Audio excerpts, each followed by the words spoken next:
Day 2 in Hoi An, and right now we are sailing in a coconut bowl. Yeah.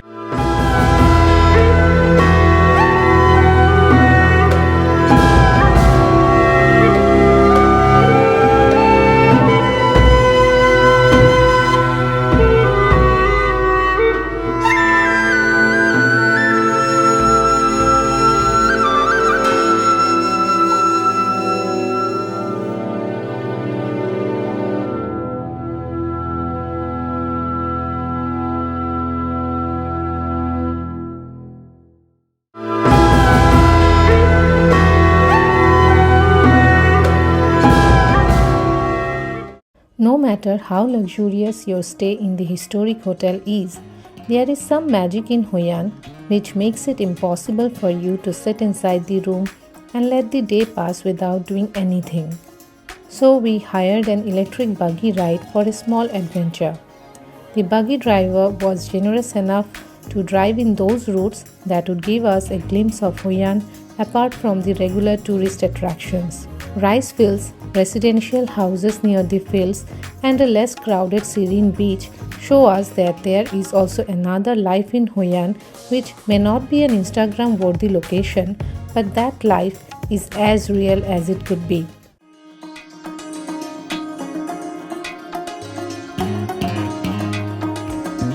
Huts with thatched roofs and tin shades, clothes drying in the courtyards, banana trees, and small stationery shops all represent an unglamorous yet a peaceful side of Vietnam. The electric buggy ride took me back to my hometown in India for a brief moment. But then we headed towards the coconut forest where a surprise waited on the Thu Bon River for us.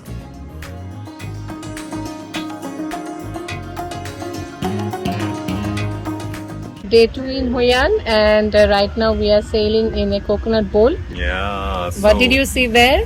Yeah. So a lot of many boats are there. Okay, and these are I think we call it as chappu, or these are like coconut boats. What they called it.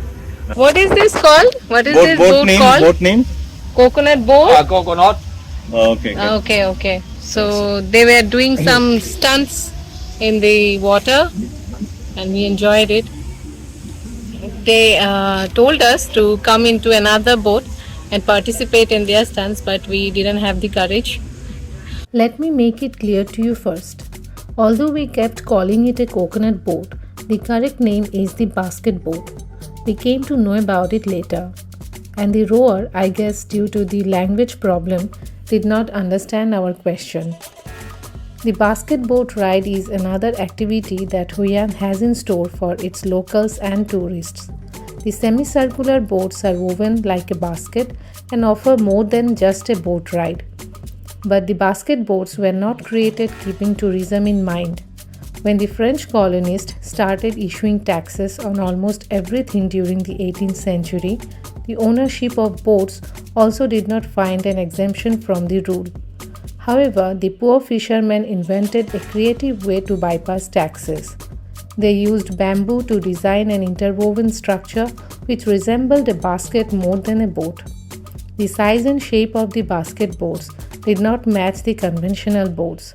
Hence, the fishermen tricked the French colonists and shed the tax burden on their shoulders. Now, this is what I call a smart move. But don't assume that the basket boat ride is just about sailing from one side to another in the Thu Bon River with the traditional conical shaped Vietnamese hat on your head. A full-fledged party goes in the middle of the river. The rowers spin the basket boat like a pro on the water. I saw one tourist holding the edges tight as another rower spun the basket boat. They even invited us to be a part of their glamorous spin. But with a kid in tow, the basket boat spinning like a roller coaster did not sound like a good idea to us. However, the boat ride was a new experience.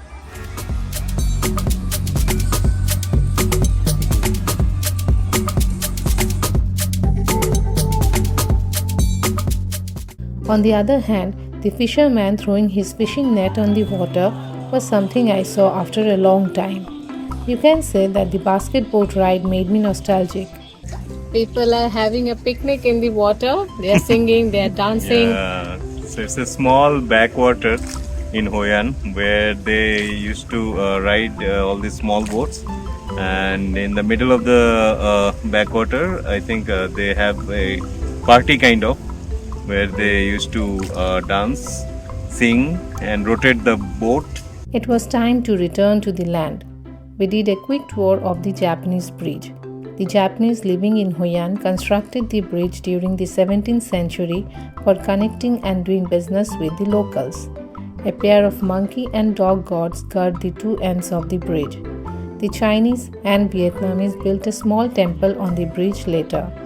The temple and the bridge stand as a mark of respect and represent the Japanese, Chinese, and Vietnamese cultures in Hoi An.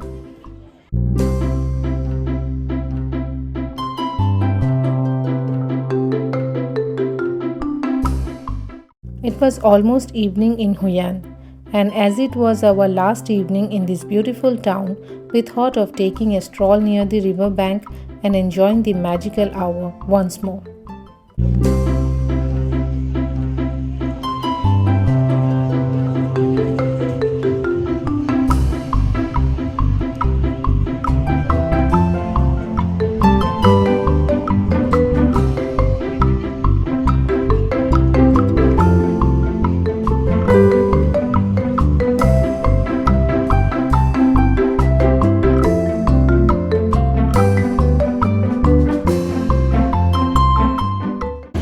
So we have come to the end of this Hoi An trip and as well as the Vietnam trip. So this was our last stop, and we had wonderful time here in Vietnam. Tomorrow we are returning back to Singapore, and I hope you have enjoyed this Vietnam series along with us, and let us know which part did you enjoy the most, which part did you like the most about Vietnam, which part of the Vietnam you felt more connected with. And along with that, if you didn't like about anything in this video, do feel free to share with us. And apart from that, if you are planning a trip to Vietnam in future, then and if you have any queries, please feel free to contact us. Leave your thoughts in comments, and we'll try our best as per our experience. We'll share what should be convenient for you as per your requirements. Right. So yeah, thanks a lot for watching, and Stay tuned to the Storytellers blog for more such travel destinations and stories. okay, thank you.